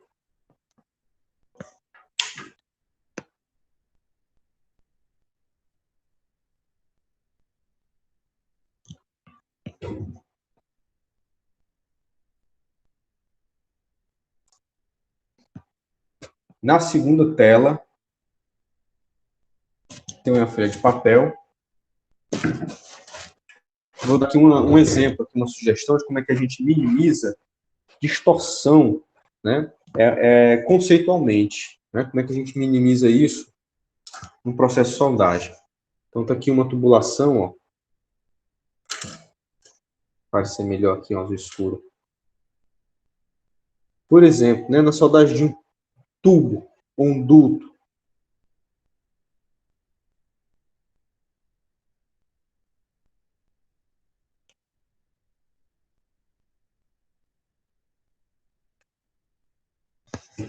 vamos supor que você vai passar uma solda aqui, periférica, né?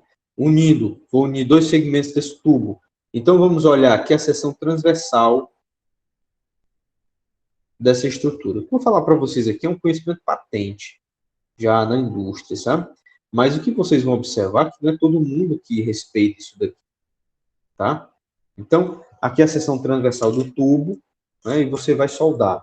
Então, ao invés de você iniciar o processo de soldagem aqui, né, e de uma vez só fazer essa solda circunferencial 360 graus, abrir o arco e fazer o enchimento da junta de uma vez só, né?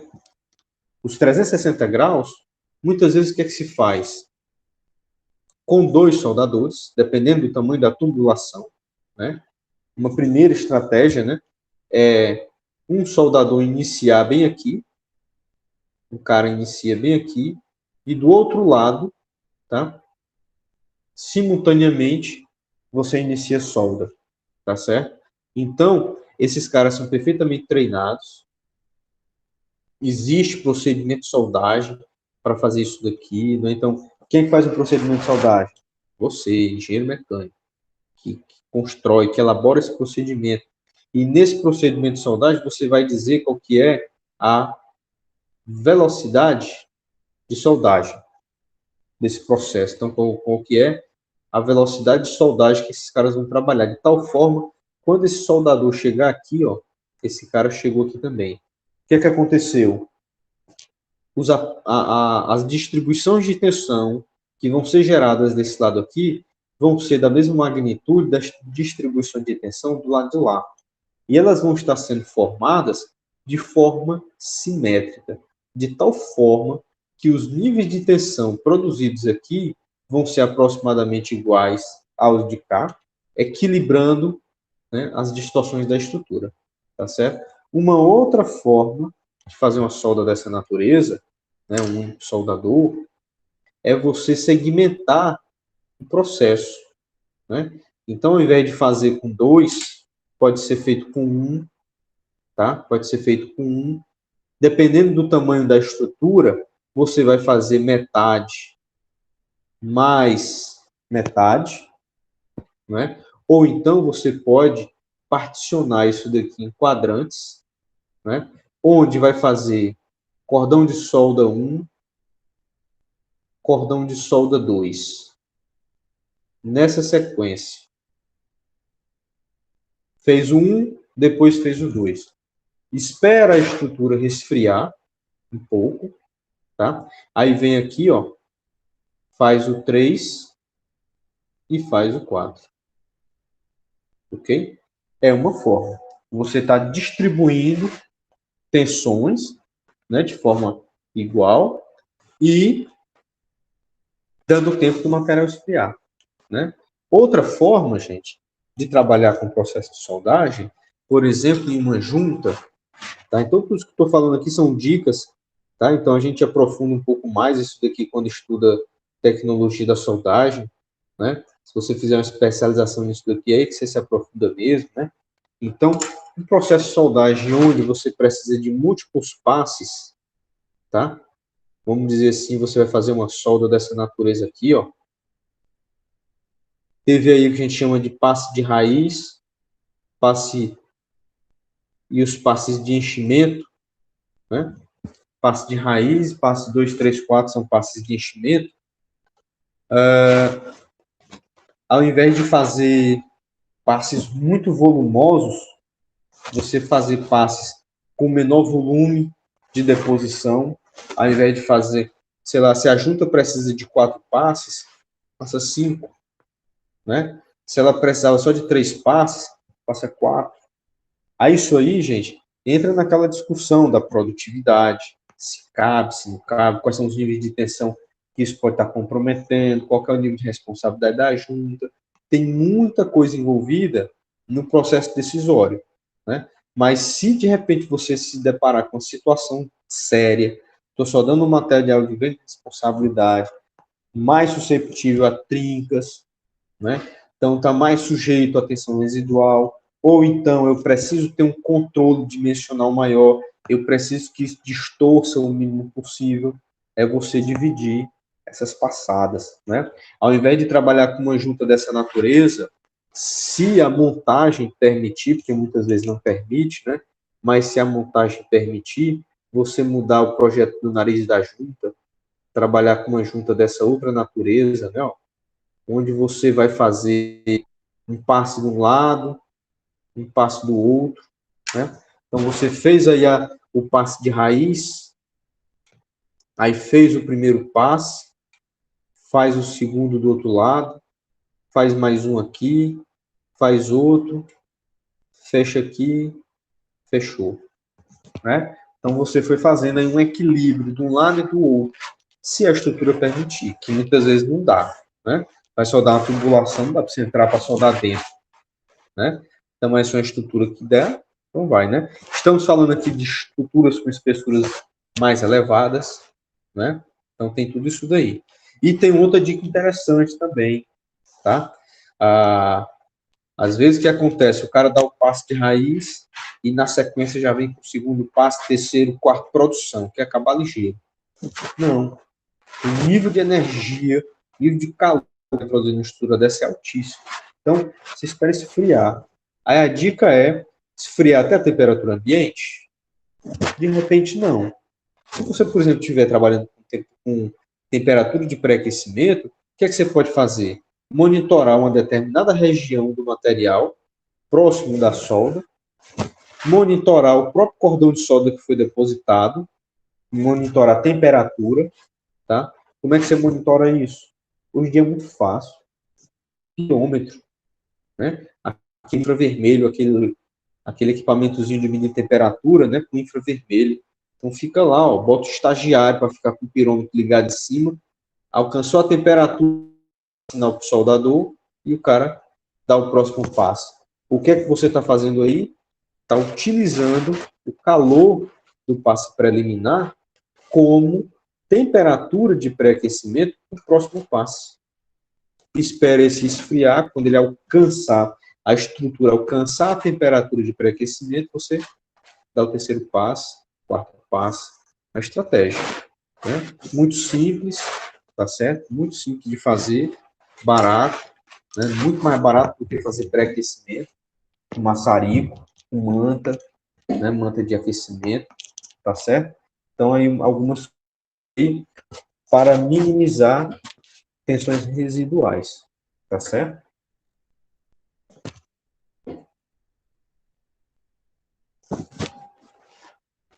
Voltando aqui, né? Estamos chegando no final.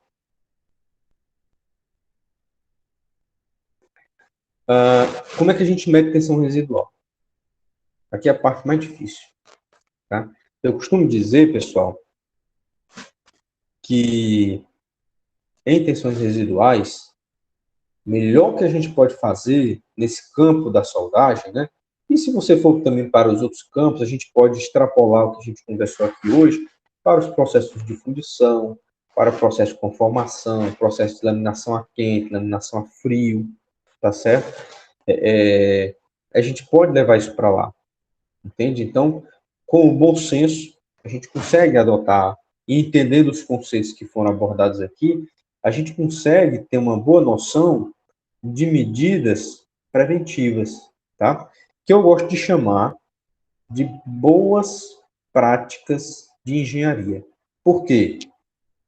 O ideal seria medir, né? Então, vamos medir aqui as tensões residuais e vamos tomar as ações necessárias para equilibrar isso daí, ou então, uma vez as tensões residuais desenvolvidas, eu não tenho como equilibrar, já está lá, está instalado, né? Vou redimensionar o projeto, vou diminuir o carregamento externo, tá certo? Então, sei lá, você soldou uma ponte aí de uma estrutura metálica e a ideia inicial era que essa estrutura suportasse, sei lá, 10 toneladas por metro. Estou chutando aqui um número bem doido, né? Aí você vai medir a tensão residual da estrutura e descobre que os níveis de tensão interna comprometeram aí 1 tonelada. Aí você vai diminuir a capacidade máxima da estrutura para 9. Né? Então, uma forma. Só que você não tem como medir, às vezes. A gente vai ver que é complexo essas medições. Então, eu apelo para aquilo que eu gosto de chamar de boas práticas de engenharia. O que é isso? Toda medida que você puder fazer durante o processo para minimizar tensões residuais. Então, fazer distribuição de aperto de parafuso equilibradas, né? Em vez de você apertar um seguido do outro, assim, numa montagem circular, um na sequência do outro, no sentido horário ou anti-horário, não. Você alterna parafusos opostos, dá uma pré-carga, depois volta de novo. Né? Já viram o manual de montagem de motor? Onde tem a sequência de aperto do parafuso do cabeçote, né? Onde você dá um pré-aperto seguindo um zigue-zague, né? Uma alternância, e depois volta dando o segundo aperto, né? O aperto final. A mesma coisa em roda de carro. Né? E então, usar um procedimento como esse em todas as montagens que você vai fazer. Opa, vamos distribuir aqui os apertos para ir equilibrando. É você monitorar a distorção da estrutura, né? E ao invés de você voltar a estrutura para a posição que você quer, na pancada, deformando ela, você fazer com que ela retorne, né, ela se mantenha no alinhamento, fazendo o equilíbrio de apertos, o equilíbrio de pontos de solda, tá certo? Então, e por aí vai. Usar todos os conceitos que a gente viu aqui. Minimizar gradiente térmico numa estrutura, né? O uso, né, de pré-aquecimento, o uso de tratamento térmico, de alívio de tensões, que é o pós-aquecimento, tá certo? Mas, enfim, quero saber quantas são as tensões residuais. Uma forma é através de simulação computacional. Existe hoje, inclusive, grandes investimentos nesse campo, porque é muito complexo medir tensão, é caro, medir tensões residuais é caro, é difícil. Então, uma forma, na etapa de projeto, é, por simulação computacional, conseguir identificar, que a ideia aqui são duas, viu, pessoal? Chamo a atenção para vocês disso. São duas. A primeira é a gente minimizar.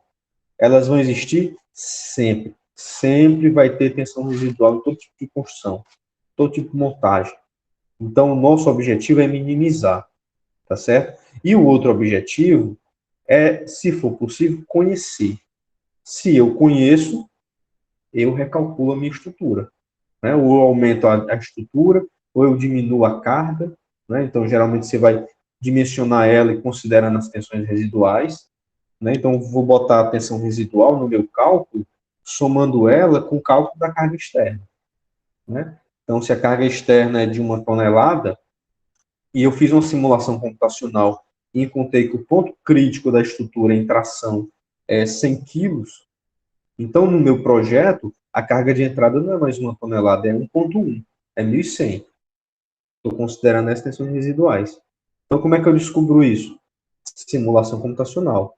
Elementos finitos, volumes finitos. Aí reafirmo para vocês aquele convite. Vai estudar a simulação computacional. Tão importante para o engenheiro quanto falar inglês. Tá certo? Outra forma de conhecer as tensões residuais em uma estrutura por medições. Tá? Aí, essa figurinha podia ter ficado lá para trás, mostrando como é que a estrutura se distorce, né? Tá? Tem várias formas de distorção. Vou trocar isso aqui depois no slide. Vou botar lá para o para trás. Fatores de influência, já eu volto aqui nos fatores de influência, comentar eles, tá? Quero falar aqui da... Poxa vida, cadê a... O que houve aqui? Eu baguncei os slides aqui. Tá aqui. Os slides estão meio bagunçados aqui.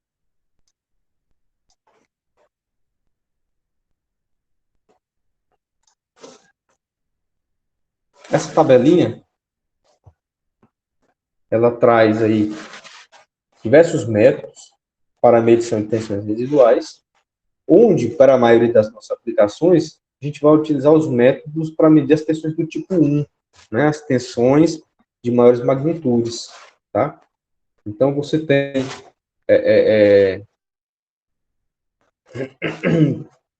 método magnético, ultrassom, o raio-x, tá ok? Por ultrassom, está bastante evidência, tá? Nós temos métodos mecânicos, tá? Então, aqui uma ilustração do cara medindo tensão residual, né? E, de fato, eu peguei isso aqui num site daqui, onde o cara fornece esse serviço, ele propõe, tá? Medição de tensão residual por ultrassom. Disponibilizei para vocês já há umas... semana passada, não foi? Bibliografia, onde o cara desenvolveu técnica, né? O cara que eu mandei a tese para vocês, a dissertação, o cara ganhou prêmio com o que ele desenvolveu. O cara, em um trabalho dele, ele desenvolveu equações para o cálculo de tensão residual através de sinal de ultrassom. E na tese de doutorado, o cara desenvolveu um cabeçote especial, um cabeçote inclinado especialmente configurado para medir tensão residual. Por conta desse trabalho do cara, essa tese dele ficou fechada, restrita, confidencial por 4 ou 5 anos, tá? E esse cara foi trabalhar nos Estados Unidos. Se eu não me engano, ele vendeu até os direitos para essa empresa e foi contratado por essa empresa para trabalhar no exterior, né? Desenvolvendo equipamento para medir tensão residual e dando consultoria em medição de tensão. Para vocês terem uma ideia. Paga muito bem. Isso aqui paga seu peso em ouro. Tá? E uma outra técnica, pessoal, mais simples, né, mais tradicional, que é considerado aí, até certo ponto, um método destrutivo, tá? É o método do furo cego. Tá? É um negócio que, inclusive, a gente pode fazer isso em laboratório, inclusive aqui na UFES. Né? O problema aqui é comprar os estrangueiros, né? Mas é baratinho hoje, você compra isso da China, isso baratinho, né? R$100, R$200, você compra uma cartelinha aí com 10 estrangueiros, tá? Como é que é isso? Tá vendo aqui na imagem da tela superior, direita, né? 2 estrangueiros. Estrangueizinho de roseta. E observe que no centro do estranguejo ele tem um vazio, tá ok? Esse estranguejo ele é colado, como está ilustrado aqui, ó, na figurinha amarelo. Ele é colado na superfície da peça e no centro, onde tem esse orifício aqui, ó, é feito um furo, tá? Com uma fresa. Existe norma para fazer isso aqui. Você precisa, inclusive, de uma ferramenta, né, uma fresadora, que permita alta rotação. Não sei como é que está hoje a norma, mas o tempo desse exigia, se eu não me engano, rotações da ordem de 200.000 RPM. Aliás, 18.000 RPM, acho que a norma pedir. Vale a pena dar uma olhada nela, né? Mas é muito alto. Tá? E de repente a gente pode ter coisa hoje com rotações menores, né? Uma fresa de topo, você entra com a fresa e sai bem rápido. Dá uma pinçada no material com uma fresa, retira um volume de material. Quando você retira um pequeno volume de material, isso é projetado, quanto que vai ser tirado, né? Ocorre o que a gente chama de relaxamento de tensões no furo. Tá? Para vocês terem ideia, essa técnica é tão tradicional que antigamente, antes dos strain gauges, era possível aplicar essa técnica usando micrômetro, né, milesimal, tá? Ou seja, um instrumento de medição que eu conseguisse captar o relaxamento de tensão que sofreu no furo, a distorção. a ovalização que o furo sofreu. Então, a partir das medições desse relaxamento de tensão, a gente consegue dizer quais são os níveis de tensão residual nessa estrutura, tá certo? É uma técnica bem interessante, acho que ainda é bem aplicada, tá? Mas hoje eu penso que o que está mais em evidência, o mercado está expandindo cada vez mais, é para o campo das simulações computacionais, tá certo? Aqui fica algumas perguntas para vocês, tá bom? Vou fazer um PDF desse material e disponibilizar para vocês também lá no SIGA como um conteúdo extra, tá? Só para enfatizar, isso aqui não é aula extra, tá? Esse conteúdo não cai em prova, nem em materiais, nem lá para a resistência dos materiais. É um conhecimento, um compartilhamento de conhecimento aqui de engenheiro para engenheiro, tá? Fico aberto aí para a gente conversar mais depois, tá? Para quem quiser, né? E eu penso que isso aqui pode enriquecer muito as suas oportunidades amanhã, sabe? Se não como engenheiro que vai conseguir projetar, levando em consideração cálculo de tensão residual, né? Mas pelo menos essas informações vão te ajudar, né, em tomadas de decisão em determinados processos de construção mecânica, né? Determinados controles, determinados cuidados que você tem que ter. Então, você nunca vai saber os níveis de tensão residual que tem naquela estrutura. Você não mediu, né? Você não fez uma simulação computacional, mas você vai dormir mais tranquilo, porque você tomou medidas preditivas para minimizar esses gradientes de tensão residual, tá certo? Naquilo que a gente chama de boas práticas de engenharia, tá legal? É isso, gente. Nós ficamos por aqui, tá? Agradeço aí bastante a atenção de vocês, o interesse de vocês pelo tema. É um tema que eu gosto. Faz tempo que eu parei de estudar ele, de me aprofundar mais, mas por muito tempo eu gostei muito de estudar esse assunto, de estudar bastante, e a gente acaba acumulando algum conhecimento, né? E esse conhecimento só na cabeça da gente não serve de grande coisa, né? Enquanto professor. Eu penso que o grande diferencial de saber isso tudo é compartilhar o que sabe, é exatamente compartilhar o que sabe, né? E aí, isso que eu chamo aqui disso tudo é uma ponta do iceberg, tá? Pode ser o pontapé inicial para estudos mais aprofundados de vocês, né? Se alguém aqui amanhã for trabalhar com isso, né, virar um especialista em medição, um projeto de tensão residual, por favor, entre em contato comigo, compartilhe uma informação, me convide para fazer uma visita técnica, tá legal? E é isso. Perguntas? Professor, Sim. só uma dúvida naquela parte de formas de diminuir as tensões residuais, né? Naquele material, ele comentava de algumas formas e ele comentou uma que ao meu ver, parece ser bem simples, que era martelamento, se não me engano, que é simplesmente Passei sem inserida ler, né, cara? Martelamento. Exatamente. Tem que ter cuidado, sabe? Com essa técnica do martelamento lá nos processos de soldagem. Ele vai funcionar igual o processo de... o fundamento dele, né? Igual o processo de jateamento com granalha de aço. O processo de martelamento, você introduz tensões compressivas devido à deformação plástica superficial pelo martelamento, sabe? Então tem que ter cuidado com isso daí, porque tem determinados materiais que não vão ser receptivos a impacto, né? A pancada, mesmo estando em temperatura maior, tá? Então tem que saber que material você está trabalhando e se esse material admite martelamento. Em geral, aço baixo carbono, inferior a médio carbono, eu penso que é tranquilo aplicar a técnica de martelamento, né? Sei lá, tô falando aqui sem olhar uma referência, sem fazer um experimento, né? Mas eu vou dizer que talvez um aço com carbono equivalente aí até no máximo 0,4, tá? Ele aceite bem uma técnica de martelamento, sabe? Outros aços, eu penso que ele merece um estudo preliminar, conceitual, pelo menos, para você saber se esse material ele não tem alguma suscetibilidade, tá? A propagação atrínrica por impacto, tá? Se ele não... Ou seja, o material tem que ter tenacidade suficiente para suportar esse tipo de tratamento, tá certo? Certo. Obrigado, professor. Valeu. Mais alguma pergunta? Tá bom, gente.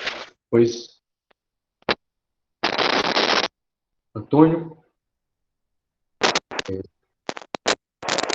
Agradecer a sua disponibilidade aí. valeu, meu amigo. Muito obrigado a todos vocês aí. Então, uma ótima sexta-feira à noite, um ótimo final de semana para vocês aí. Tudo de bom, gente. Muito obrigado. Ficamos em 2 horas, cara. Olha só. É isso mesmo. Eu enxuguei um bocado de coisa aqui, porque esse conteúdo lá em soldagem, né, ele é assunto de 2 encontros. Então, eu tanto fui mais rápido aqui, como eu tirei alguma coisa, né?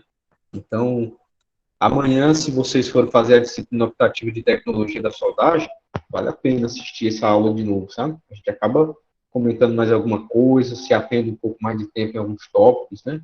Tá certo, gente? É isso. Pois valeu, gente. Muito obrigado. Tudo de bom para vocês aí.